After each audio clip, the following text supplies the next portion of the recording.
तो जीवन के गौरी शंकर छू सकता है। 8 कदम उन्होंने बताए, 8 सीढ़ियां उन्होंने बताई। पहला है यम, दूसरा है नियम, तीसरा है आसन, चौथा है प्राणायाम। ये 4 कदम, उसके आगे 4 कदम है। अभी जो मैं भारत को और पूरे विश्व को देखता हूं, आनंद भी होता है और थोड़ी सी पीड़ा से भी मैं गुजरता हूं। आनंद होता है कि योग का प्रारंभ दोबारा से फिर हो गया। आनंद होता है कि भारत की पहल पर न केवल भारतवर्ष में, अंतरराष्ट्रीय स्तर पर योग अब प्रतिस्थापित हो गया और धीरे धीरे योग की जो महिमा है, योग की जो गरिमा है, वो दिन प्रतिदिन बढ़ती जा रही है। लेकिन पीड़ा क्या होती है? पीड़ा इस चीज को देख करके होती है कि योग केवल पहले 4 कदम पर ही ठहर गया, अधिक से अधिक आसन और प्राणायाम तक। आप किसी को भी देखें, देश में या विदेश में, आप पूछें क्या कर रहे हैं तो कहेंगे योग कर रहे हैं। लेकिन योग के नाम पर क्या चल रहा है? केवल आसन और प्राणायाम। आप देख रहे हैं कि नहीं देख रहे? सब 4 कदम उसके आगे हैं। आसन प्राणायाम तीसरे और चौथे कदम पर है। वो शरीर की तैयारी है। यम और नियम संसार की तैयारी। संसार कैसे मेरे अनुकूल हो जाए, मैं संसार के कैसे अनुकूल हो जाऊं। क्योंकि अगर संसार में मेरा लड़ाई झगड़ा चलता रहेगा, अगर संसार के साथ मेरे संबंध मधुर नहीं है, तो फिर मैं संसार में ही उलझ करके रह जाऊंगा, आगे मेरी गति नहीं हो सकेगी। ये यम और नियम, संसार को अपने अनुकूल बना लेने की कला। फिर अगर मैं शरीर में उलझा हूं तो फिर मैं कैसे आगे तक बढ़ पाऊंगा? तो शरीर मेरे अनुकूल होना चाहिए, शरीर पारदर्शी होना चाहिए, शरीर ट्रांसपेरेंट होना चाहिए सत्य को अनुभव करने के लिए। सत्य तो अभी और इसी समय उपलब्ध है, लेकिन मेरी तैयारी नहीं है। इसलिए जब भी कोई व्यक्ति सत्य तक पहुंचता है तो वो ये नहीं बोलता कि मैंने सत्य को पा लिया। ये शब्द ही बेईमानी है।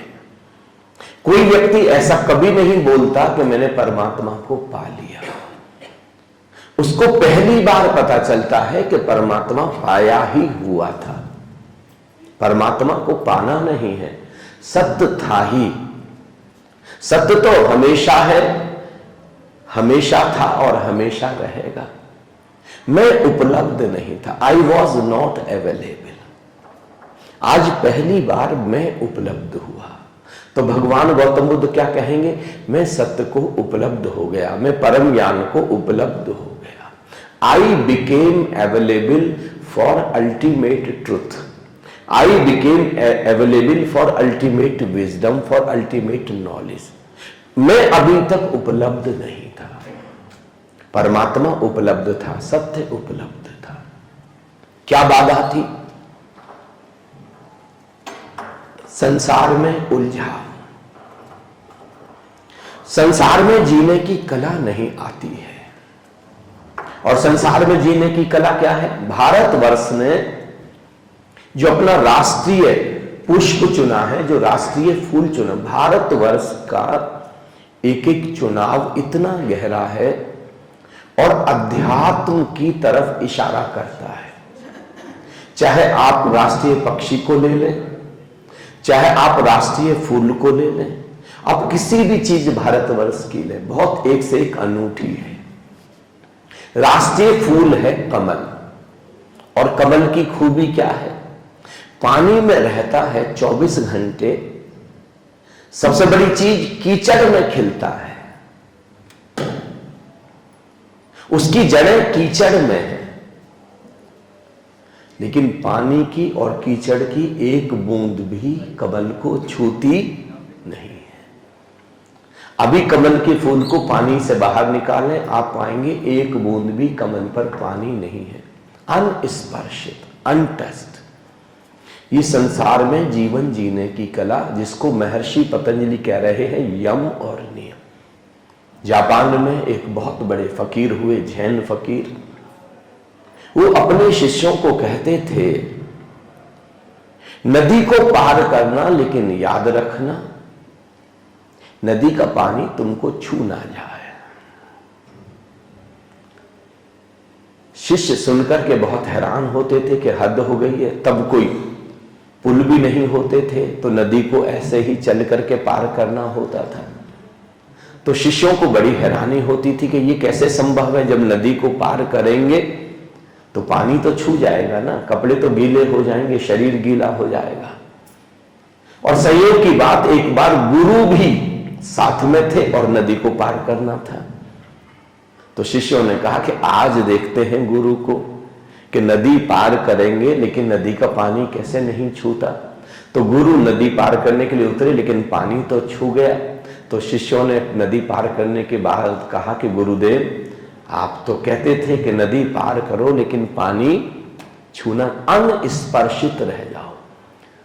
तब गुरु ने कहा, जैन फकीर ने कहा कि पागल, मैं इस साधारण नदी की बात नहीं करता, मैं संसार रूपी नदी की बात करता हूं कि संसार रूपी नदी के पार करना, लेकिन उसका पानी तुमको छू ना जाए, तुम अनस्पर्शित रह जाओ, अनछुए रह जाओ। इस संसार में जीवन जीने की सुंदरतम कला। और मुझे बहुत आनंद है इस बात को देख करके कि भारत में अब एक तरफ इसकी तैयारी चल रही है। भारत में फिर वही हजारों साल पुराना इतिहास अब दोहराया जा रहा है, दोहराने को है कि अब पद पर पकड़ नहीं, पद कभी भी बदल सकता है। संसार ना छूता हो, धन ना छूता हो, आप करोड़ों अरबों रुपए कमाएं, आप बिलियनियर टिलियनियर बने आप, लेकिन धन ना छूता हो आपको। और अगर ऐसे लोगों के पास धन होगा तो धन का सदुपयोग हो सकता है सुंदर सा संसार, सुंदर सा देश बनाने में। जब पद के प्रति आपकी पकड़ नहीं होगी और ऐसे व्यक्ति के पास पद होगा, कोई ऐसा व्यक्ति प्रधानमंत्री, कोई ऐसा व्यक्ति राष्ट्रपति, और हमारे हर प्रदेश का ऐसा मुख्यमंत्री होगा, तो हकीकत में देश प्रगति के कौन से शिखर छू सकता है, हम कल्पना भी नहीं कर सकते। धीरे धीरे इस तरफ कदम देश के बढ़ रहे हैं। यम और नियम, फिर आसन और प्राणायाम। अब शरीर तैयार होना चाहिए। आसन का अर्थ है शरीर की ऐसी अवस्था जिसमें शरीर में दर्द ना होता हो, लेकिन आप अधिक से अधिक समय तक स्थिर रह सके। महर्षि पतंजलि बोल रहे हैं, स्थिरम सुखम आसना। स्थिरता और सुख, ये दो शर्त हैं आसन की। घुटने में दर्द है और आप पालथी मार करके बैठ गए हैं, तो हमारी जो सुरति है, हमारी जो चेतना है, हमारा जो होश है, हमारा जो ख्याल है, आप बताइए दर्द पर जाएगा कि आत्मा पर जाएगा? कहां पर जाएगा? हम फोकस्ड हो जाएंगे दर्द पर। तो फिर ये पालथी मारना घुटने के दर्द वाले व्यक्ति के लिए आसन नहीं है। महर्षि पतंजलि की शर्त पर ये खरा नहीं उतरता। किसी को कमर में दर्द है, स्लिप डिस्क की कोई समस्या से वो सज्जन गुजर रहे हैं, अब उनको कहें कि अब आप पद्मासन लगाएं, उनके लिए संभव नहीं है। पद्मासन लगाएंगे, 15 मिनट बाद उठ भी नहीं पाएंगे, इतना दर्द हो जाएगा, इतनी समस्या बढ़ जाएगी। अब पद्मासन उनके लिए नहीं है। उनके लिए हो सकता है कि वो खड़े हो जाएं, खड़े होकर के घंटे भर ध्यान में या समाधि में चले जाएं, वो सोफे पर बैठ जाएं, वो आराम से शवासन में लेट जाएं। अपने तरीके से शरीर की किसी अवस्था को खोजें जो आपके लिए सुंदरतम हो सकती है। क्यों स्थिरता की बात कर रहे हैं? हमारे अंदर बहुत विचार चलते हैं। किसी से भी आप मिलिए, सबसे बड़ी समस्या क्या है? जब हम पूजा करने के लिए बैठते हैं, प्रार्थना करने के लिए बैठते हैं, जब हम ध्यान के लिए बैठते हैं, तो सबसे बड़ी समस्या क्या है? विचार। इस सीरीज ऑफ थॉट्स, सतत श्रृंखला विचारों की। और मन के ऊपर वश इतनी आसानी से नहीं चलता। मन सूक्ष्म है। अगर आप मन को नियंत्रण करने जाएंगे तो और विपरीत हो जाएगा, मन और बेकाबू हो जाएगा। मन को सीधे सीधे नियंत्रित करना बिल्कुल भी समझदारी नहीं है। शरीर स्थूल है, शरीर को आसानी से नियंत्रित किया जा सकता है। आपने देखा होगा कभी जब मन में बहुत विचार चल रहे हैं तो शरीर में तरंगे हैं। आपने देखा ना, गौतम बुद्ध की मूर्ति बनी है, महावीर की मूर्ति बनी है, श्री आदि शंकराचार्य ऐसे बैठे हैं, इतने स्थिर। ऐसा नहीं कि इनकी मूर्ति हमने बनाई है। शिव है, राम है। हकीकत में जब ये जिंदा है, जब शरीर में है, तब भी इतने ही स्थिर है। मन अब विदा हो गया, विचार शून्य हो गए।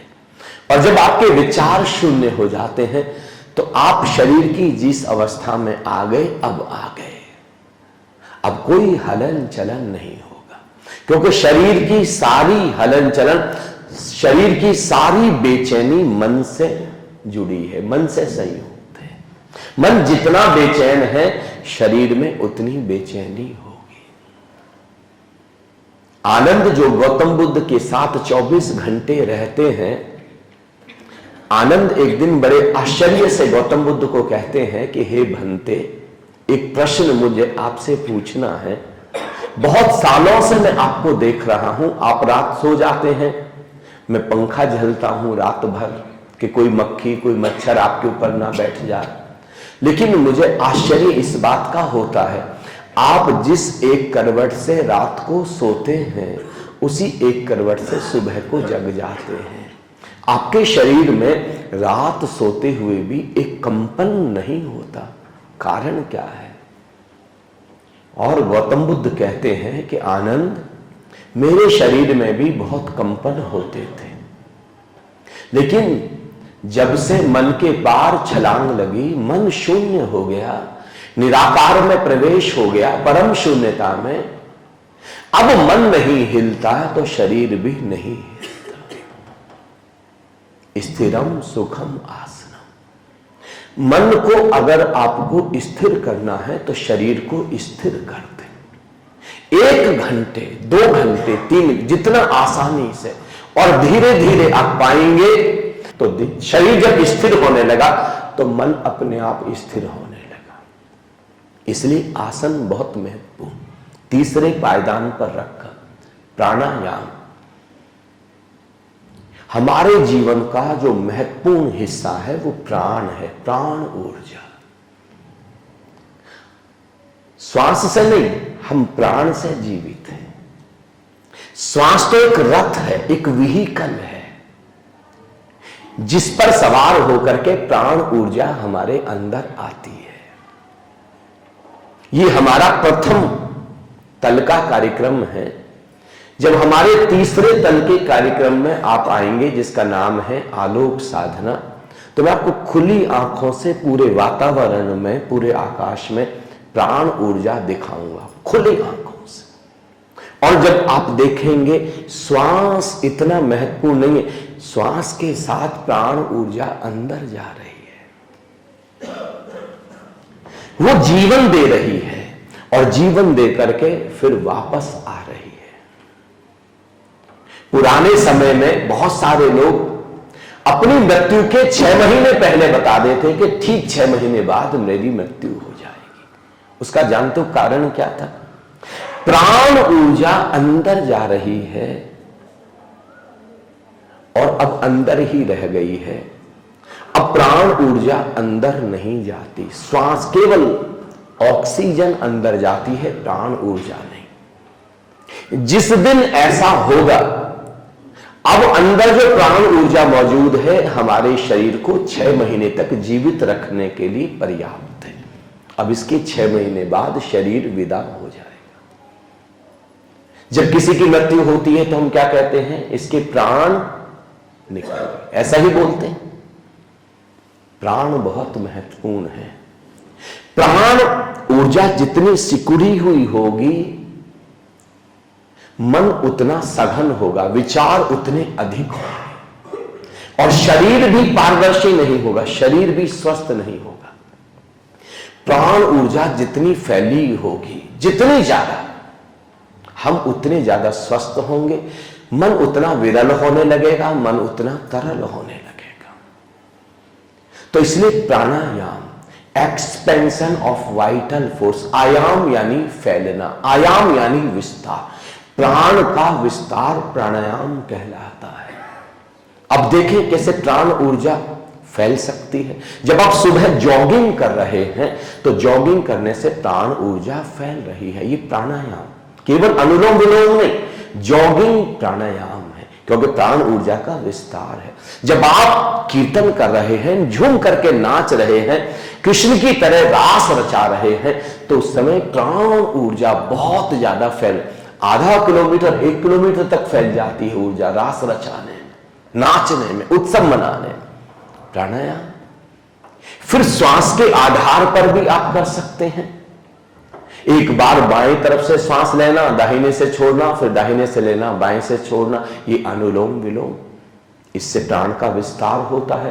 कपालभाति, इससे प्राण का विस्तार होता, भर्त्रिका, इससे प्राण का विस्तार होता, उज्जयी, इससे प्राण का विस्तार होता। खोजें कैसे हमारी प्राण ऊर्जा विस्तीर्ण हो सकती, कैसे फैल सकती।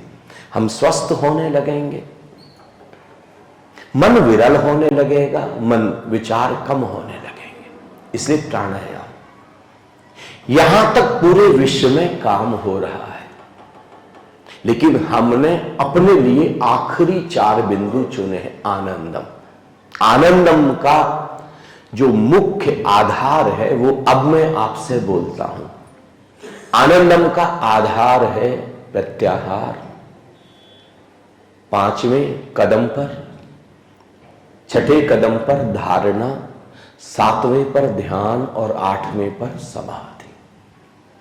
विशेष रूप से ध्यान और समाधि आनंदम ने चुना है। प्रत्याहार का क्या मतलब है?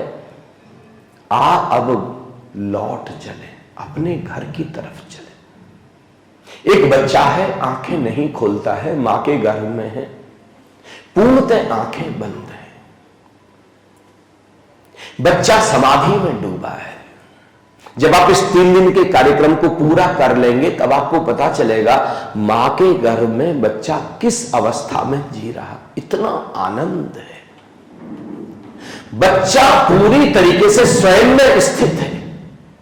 इसलिए बच्चा गर्भ के बाहर आने के बाद भी आंखें खोलना नहीं चाहता, बच्चा आंखें ही बंद रखना चाहता।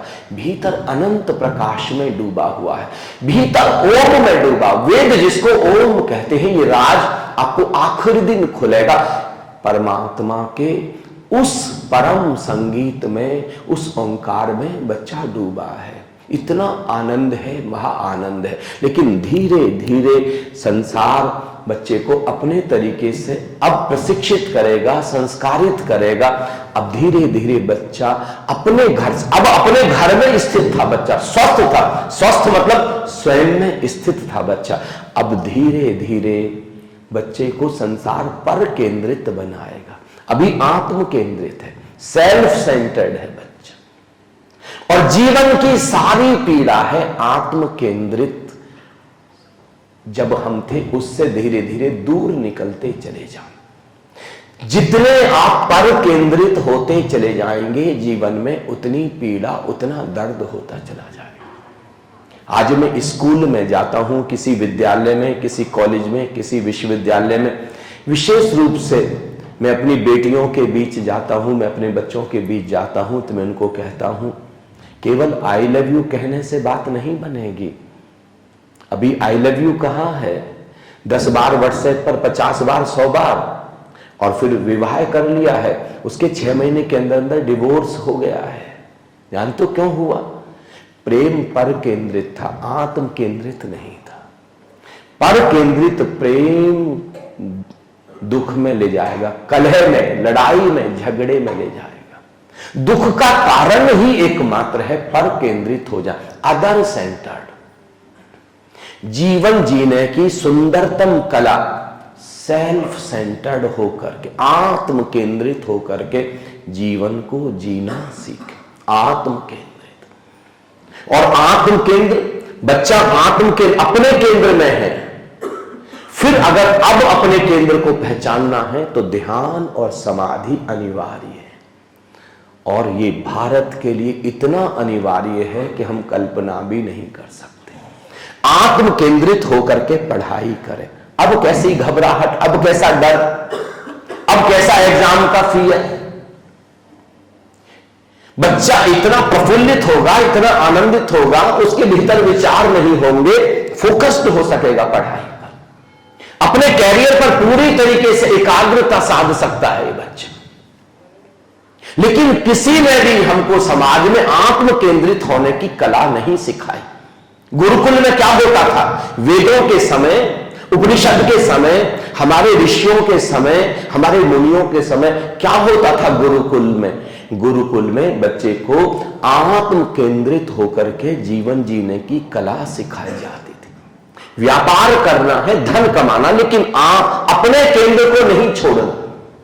अपने केंद्र में स्थित होते हुए धन कमाएं, अपने केंद्र में स्थित होते हुए विवाह करें, संसार को जिए, और आप बहुत शांत और आनंदित रह सकते हैं। और जब तक आप शांत और आनंदित नहीं हैं, तब तक प्रेम आप भूल जाएं। आनंदित व्यक्ति का लक्षण है प्रेम, और शांत व्यक्ति का लक्षण है आनंद। जब तक शांत नहीं है तब तक आनंद नहीं है, और जब तक आनंद नहीं है तब तक प्रेम नहीं है। पूरे भारतवर्ष में जगह जगह घूम करके मैं यही एक चीज बोल रहा हूं, अगर हम चाहते हैं कि परिवार दोबारा से बस जाए, ये तलाक भारत में अमेरिका और यूरोपियन कंट्रीज की तरह ना फैले, ये रोग की तरह पति पत्नी के बीच अनन्य प्रेम हो, तो फिर एक ही कला सीखनी है, आनंदित। विवाह से पहले दोनों जोड़े आनंदित होने चाहिए, और जब तक दो जोड़े आनंदित नहीं हैं, तब तक उनके पास प्रेम करने की क्षमता नहीं है। प्रेम करने की क्षमता केवल आनंदित व्यक्ति के पास है। कृष्ण परम आनंदित हैं, इसलिए प्रेम करने की क्षमता उनके पास है, बेशर्त प्रेम। और देखें कैसे जीते कृष्ण, कैसे जीते? पानी की एक बूंद भी उनको छूती नहीं है। जिन मित्रों के बीच, जिन सखियों के बीच, जिन गोपियों और ग्वालों के बीच रह रहे हैं, क्षण भर में पूरा वृंदावन छूट गया। क्या छाती पीट करके रोए हैं कृष्ण, या उतने ही आनंदित हैं? आनंद में रत्ती भर भी कमी नहीं है, चाहे वो द्वारिका चले जाएं, चाहे कहीं और। महाभारत के युद्ध में भी खड़े होकर के उनका आनंद अक्षुण्ण है। अपने केंद्र में जी रहे हैं कृष्ण, ये हमको अनुभव करना है। मेरा जोर इस बात पर है, कृष्ण ने जो अनुभव किया वो हमको अनुभव करना है। कृष्ण ने जिस ऊंचाई को जिया, उस ऊंचाई को हमको जीना है। केवल ऐसा नहीं कि केवल उनका नाम लेना है, केवल मंदिर नहीं।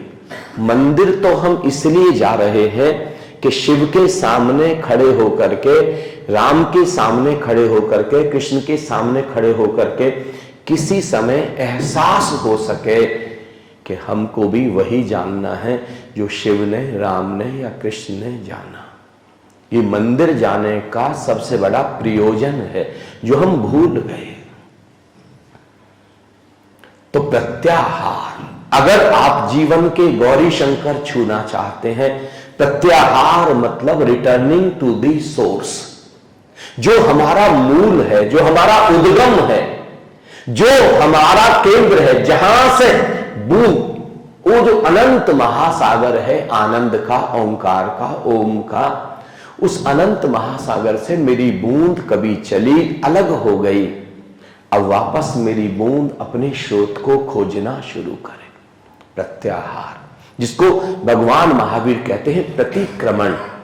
हमने अतिक्रमण कर लिया, एनक्रोचमेंट कर लिया। आप देखें ना, जब कोई शहर में बहुत एनक्रोचमेंट बढ़ जाती है तो कोई बहुत स्ट्रिक्ट एसएसपी आ जाते हैं, कोई बहुत स्ट्रिक्ट डिस्ट्रिक्ट मजिस्ट्रेट आ जाते हैं, तो सारे एनक्रोचमेंट पर बुलडोजर फिलवा देते हैं नहीं, योगी आदित्यनाथ जी की तरह सारा एनक्रोच। ऐसे ही मनुष्य ने बहुत एनक्रोचमेंट कर लिया, अतिक्रमण कर लिया, अब प्रतिक्रमण, वापस चले। देखें, आंखें बस बाहर ही बाहर देखती हैं, भीतर कब जाएंगे? परमात्मा प्रकाश की तरह मौजूद है अंदर, उसको कब अनुभव करेंगे?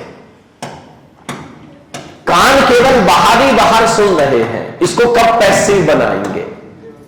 भीतर परमात्मा मौजूद है परम संगीत की तरह, उसको कब जानेंगे? नाक से गंध ले रहे हैं, लेकिन भीतर परमात्मा की सुगंध चल रही है, जिसकी याद में हमने मंदिर में चंदन की, लोबान की, गुलाब की अगरबत्ती जलाई है। वो एक इशारा है, परमात्मा भीतर सुगंध की तरह मौजूद है, उसको कब अनुभव करेंगे?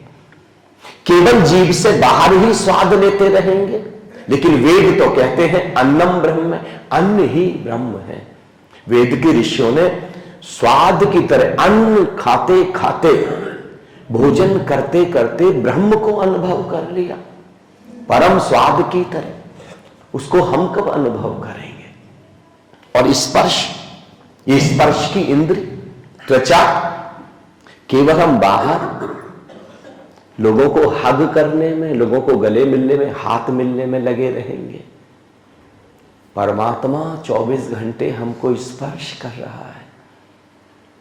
जब आप चल रहे हैं, जब आप उठ रहे हैं, जब आप बैठ रहे हैं, जब आप लेट रहे हैं, परमात्मा ने चारों तरफ से घेरा है, उसका स्पर्श बहुत सूक्ष्म है, कब जानेंगे उसको?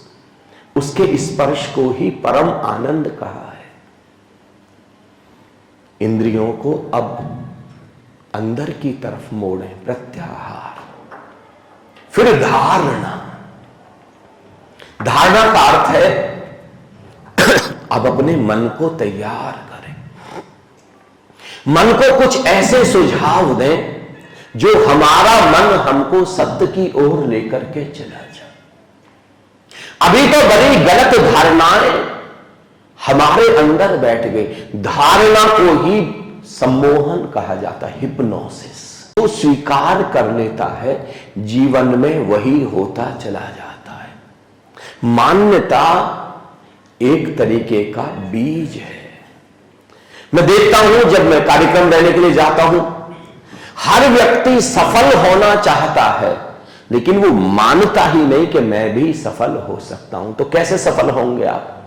हर व्यक्ति स्वस्थ होना चाहता, मानता, आपके भीतर धारणा तो होनी चाहिए गहरे तल पर, मन तो एक्सेप्ट करे कि मैं भी स्वस्थ हो सकता हूं, मैं भी धनवान हो सकता हूं, मैं भी अमीर हो सकता हूं, मैं भी सफल हो सकता हूं।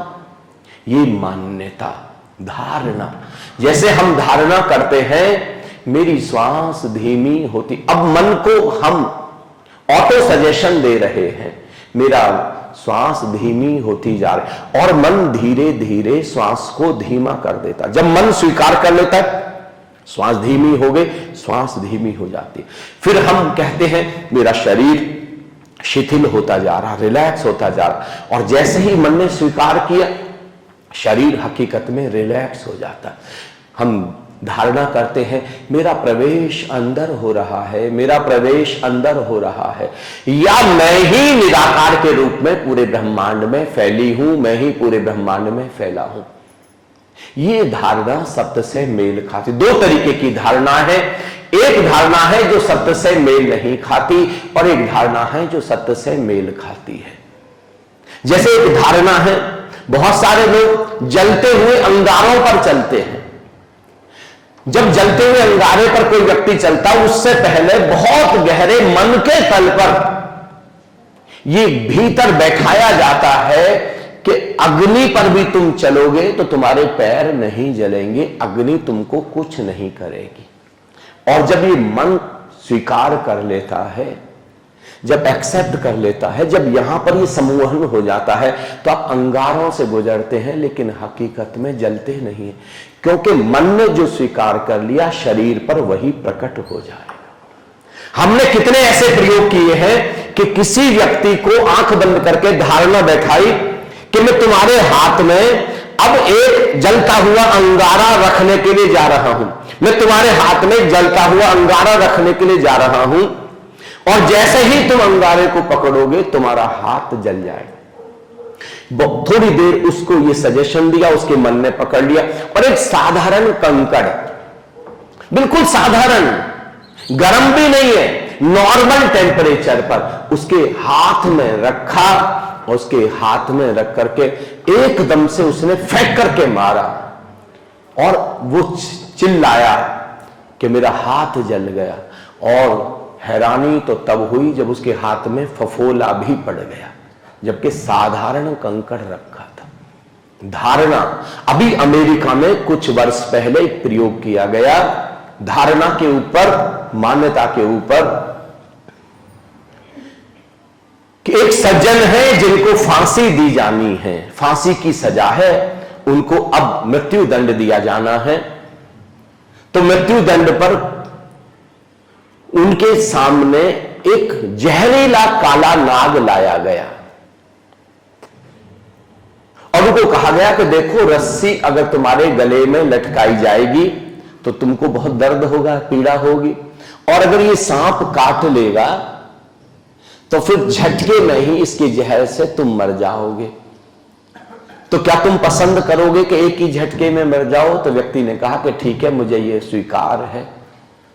और जानते, उसके आंखों पर काली पट्टी बांध दी गई, वो जो काला नाग था उसको हटा लिया गया, और एक साधारण निडिल, एक साधारण सुई उसके पैर में चुभाई गई, नाग नहीं, और हैरानी, उसकी मौत हो गई। और जब पोस्टमार्टम हुआ तो बड़े हैरानी के परिणाम आए कि उसके शरीर में सांप का जहर था, और पोस्टमार्टम में कहा गया ये जहर की वजह से मरा है। मन ने स्वीकार कर लिया। ये धारणा, अपने बच्चों को, पूरे भारत को सुंदर सुंदर धारणाएं पकड़ा, गरीबी की नहीं, अमीरी की। अभी तक हमने गरीबी की धारणाएं पकड़ाई, अमीरी की नहीं, अमीरी की धारणा पकड़ा, स्वस्थ होने की, ध्यान में जाने की, समाधि। अभी क्या धारणा पकड़ाई? अभी हमने धारणा पकड़ाई है धर्म के नाम पर तुम केवल आरती उतारो, तुम केवल पूजा करो। ये किसी को नहीं बताया गया कि जो कृष्ण ने जाना उसको तुम भी जान सकते हो, जो राम ने जाना उसको तुम भी। जन्म सिद्ध अधिकार है बुद्धत्व को उपलब्ध होना, परमात्मा को उपलब्ध होना हमारा बर्थ राइट है। हम धरती पर उसी परम सत्य के लिए जन्म ले रहे हैं। नई धारणा पैदा करें, जो शिव ने जाना, जो कृष्ण ने जाना। धारणा टूटने में समय लगेगा, पुरानी। कितना जबरदस्त सम्मोहन, मनुष्य जाति का कितना नुकसान किया गया। जीसस एक साधारण से व्यक्ति, एक लकड़हारे के बेटे, भेड़ और बकरी चराने वाला एक छोटा सा बच्चा यीशु, अगर प्रभु ईसा मसीह बन सकता है तो दुनिया के सब व्यक्ति क्यों नहीं बन सकते। लेकिन उन्हीं की परंपरा में पीछे चलने वाले लोगों ने इतना गहरा सम्मोहन पैदा किया कि अब हो गए प्रभु ईसा मसीह, अब जिंदगी में कोई दूसरा नहीं होगा, तुम तो केवल इनकी पूजा करो बस। और इसी धारणा की वजह से दोबारा से फिर इतने फूल नहीं खिल पाए। आनंदम ने यह संकल्प लिया है, लाखों लाखों लोग हम तैयार करेंगे जो पूरी तरीके से महर्षि पतंजलि भगवान श्री कृष्ण की तरह समाधिस्थ होंगे, वही फ्लावरिंग होगी। ये हमने संकल्प लिया, हर व्यक्ति जान सकता, और ये धारणा बैठानी है हर किसी के अंदर। ये चीज आपने सुनी है कि नहीं सुनी है कि व्यक्ति जब पैदा हो रहा है कोई बच्चा, तो हर बच्चा यहां परमात्मा को जानने के लिए आया हो, सुना है कि नहीं सुना? जब हर परमात्मा जानने के लिए आया है, तो फिर हम क्यों नहीं जान सकते? हम क्यों नहीं? और मैं आपको इसमें एक शब्द जोड़ना चाहता हूं, केवल परमात्मा जानना नहीं है, परमात्मा होना है। बूंद जब सागर में गिरती है, कोई बूंद वहां बारिश की चली बादल से और सागर पर गिरी, मैं पूछता हूं सागर में बूंद गिर के सागर ही हो गई क्या अभी भी बूंद है? बूंद सागर में गिर के सागर हो गई क्या अभी भी बूंद है? ऐसे ही हमारी आत्मा की बूंद जिस क्षण परमात्मा के महासागर में गिर जाएगी, परमात्मा ही हो जाएगी। और वहां इस धारणा के बाद फिर ध्यान में दो है। ध्यान और समाधि में एक ही डिफरेंस है, ध्यान में दो हैं। एक तरफ भगवान है, एक तरफ भक्त है, एक तरफ आकार है, एक तरफ निराकार है, एक तरफ कंप है, एक तरफ अकंप है। इन दोनों के प्रति एक साथ होश, दोनों के प्रति एक साथ चैतन्य। भक्त अपने प्रति भी जागा है, भगवान के प्रति भी जागा है। ये ध्यान है, मेडिटेशन। 2 दिन अब हम कल संध्या तक ध्यान के बहुत सारे प्रयोग करेंगे। मेरा जोर प्रवचन पर नहीं है, प्रयोग पर है। जीवन अकेले प्रवचन से नहीं बदलता। अभी जो मनोवैज्ञानिक विश्लेषण हुए हैं पूरे विश्व में, जो शोधें हुई हैं, उनके अनुसार सुंदर से सुंदर व्यक्ति, चाहे कितना ही अद्भुत बोलने वाला हो, जिसके शब्दों में जादू हो, एक हिप्नोसिस हो, ऐसे व्यक्ति को भी अगर आप सुने तो उसका असर बस 72 घंटे रहता है। 72 घंटे बाद उसका प्रभाव कम होना शुरू, डाइल्यूट होना शुरू हो जाता। प्रवचन नहीं बदलेगा, प्रयोग बदलेंगे, अनुभव बदलेंगे। हमारा भीतर जो कली चटक करके फूल बनेगी वह हमको बदलेगी। तो हम प्रयोग करेंगे अब आने वाले 3 दिन। ध्यान के बाद है समाधि। समाधि का अर्थ है अब 2 नहीं बचे। जब तक 2 हैं तब तक ध्यान है। जहां पर 2 नहीं है, जानने वाला भी मिट गया। दोबारा गौर से सुने मैं क्या कह रहा हूं। अभी आप परमात्मा को जानेंगे इन 3 दिन के कार्यक्रम में। तीसरे दिन अभी परमात्मा को अनुभव करेंगे। वेद जिसको ओम कह रहे हैं, ओंकार कह रहे हैं, जिसको भगवान श्री कृष्ण, जिसको हिंदू राम कहते हैं, नाम कहते हैं राम नाम सत्य है, सत्य बोलो गत्य। वो कौन सा सत्य है जो मृत्यु के बाद भी साथ जाता है? जिसको संत मीराबाई राम रतन धन कहती हैं, पायो जी मैंने राम रतन धन पायो, वस्तु अमोलक दी मेरे सदगुरु, कृपा कर अपनायो, पायो जी मैंने राम रतन। उस राम रतन धन को हम अनुभव करें। इसलिए आनंदम का यह कार्यक्रम बहुत ही अनूठा है। 2 दिन तैयारी चलेगी और उस तैयारी में जो प्रयोग कराए जाएंगे, आज आप कितना ही भी डिप्रेस हैं, आज आप कितने भी चिंतित हैं, आज आप कितने भी परेशान हैं, जीवन में कितनी भी समस्याएं, कितना ही भी दुख है, कितनी भी पीड़ा है, अगर आपने ईमानदारी से इस कार्यक्रम को अटेंड किया, ईमानदारी से कह रहा हूं, बेईमानी से नहीं, तो आप पाएंगे जितनी भी दवाइयां आप खा रहे हैं ये डिप्रेशन की, स्ट्रेस की, 3 दिन बाद सब बंद, जरूरत नहीं रह जाएगी। आप इतने आनंदित हो जाएंगे, पैरों में घुंघरू बंध जाएंगे, हमेशा हमेशा के लिए स्ट्रेस विदा हो जाएगा, चिंताओं से मुक्ति मिल जाएगी। और 90% बीमारियां ठीक हो जाएंगी। जानते हो क्यों? क्योंकि अब तो WHO ने भी एक्सेप्ट कर लिया है कि 85% से 90% बीमारियां मन की वजह से हैं, शरीर की वजह से नहीं। एक जैसे ही मन स्वस्थ हुआ, शरीर स्वस्थ होना शुरू हो जाएगा। मन के कारण है बहुत सारी बीमारी। समाधि, जब परमात्मा को जानने वाला भी नहीं बचा, when the observer becomes the observed. ये कृष्ण मूर्ति कह रहे हैं, जो भी 20वीं सदी के भारतवर्ष के एक बुद्ध पुरुष हैं। लेकिन मुझको नहीं लगता कि भारतवर्ष में कोई उनको जानते हैं, ना के बराबर लोग। पिछली 20वीं सदी में भारतवर्ष में दो बहुत ही बड़े आइंस्टीन जैसे चेतना के वैज्ञानिक पैदा किए।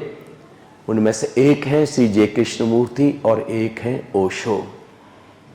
बड़े आकाश जैसी ऊंचाइयां उन दोनों ने समाधि की छुई।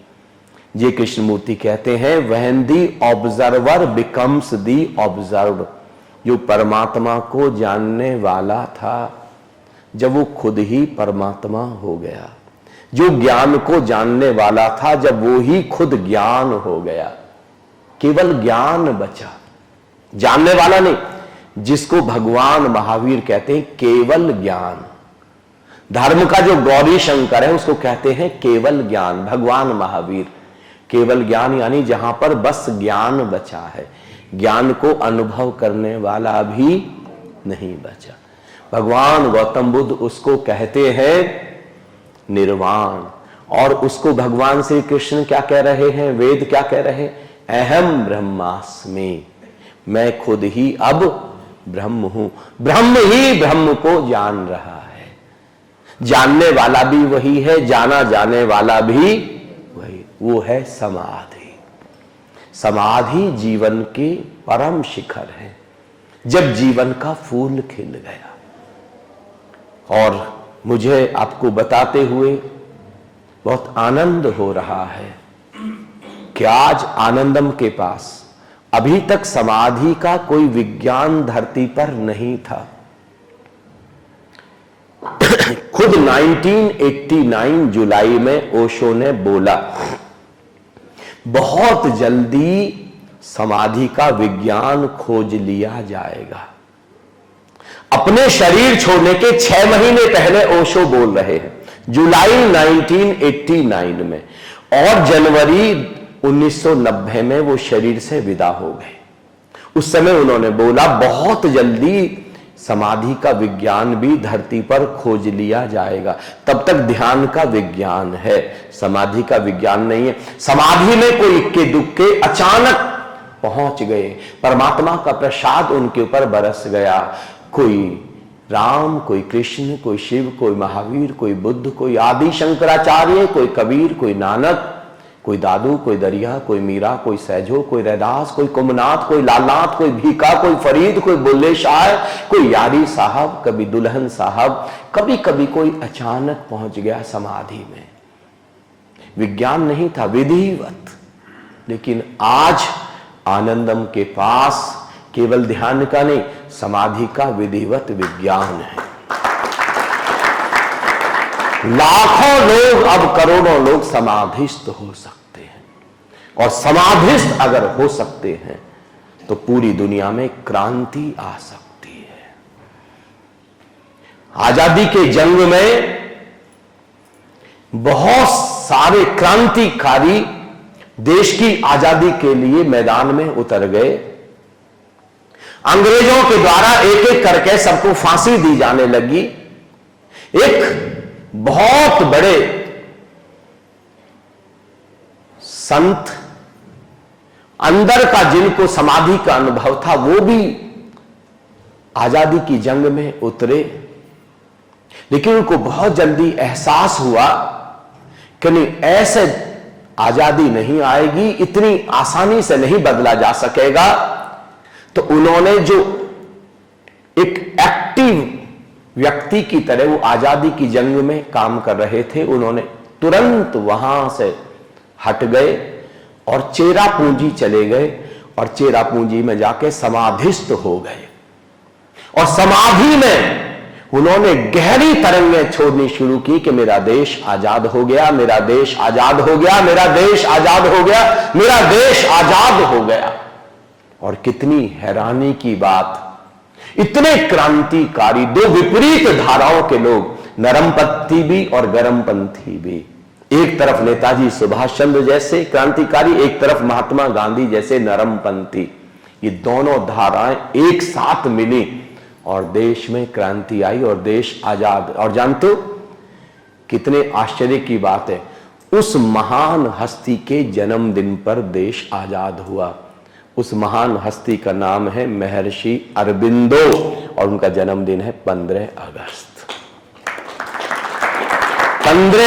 1947।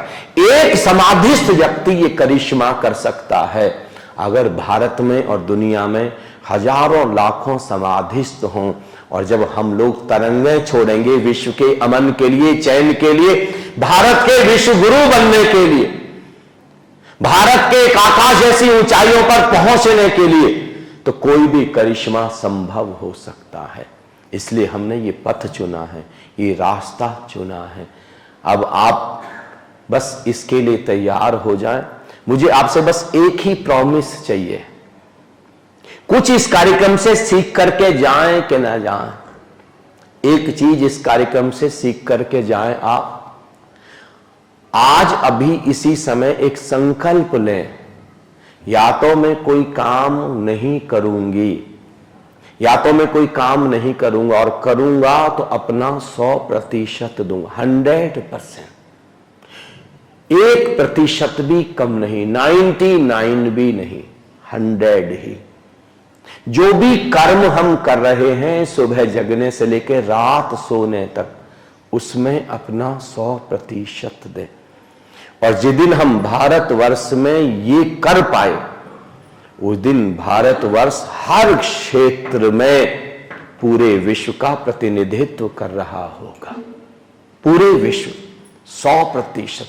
एक बच्चा पढ़ रहा है तो 100%, जब खेल रहा है तो 100%, घर में झाड़ू लगा रहे हैं 100%, पोछा लगा रहे हैं 100%। अभी तो हम पूजा करते हुए, प्रार्थना करते हुए, श्री रामचरितमानस का पाठ करते हुए भी 100% नहीं है। उस समय भी पता नहीं कहां कहां हम मौजूद हैं। तो अभी से एक कला सीखें। इन 3 दिनों में आप एक संकल्प लें कि अब मैं यहां पर 100% मौजूद हूं, 100%। पानी 100 डिग्री पर ही उबलता है, रत्ती भर भी कम पर नहीं, 100%। और आप पाएंगे जीवन बदल गया। तो उम्मीद कर सकता हूं आपसे 100% देंगे? यस या नो? जोर से बोले यस या नो। नहीं, पूरे नोएडा को सुनना चाहिए, यस या नो। Thank you. 100%, 100%। आप कल्पना करें, जो एक एमएलए हमने चुना है वो अपना 100% दे रहे हैं ईमानदारी से।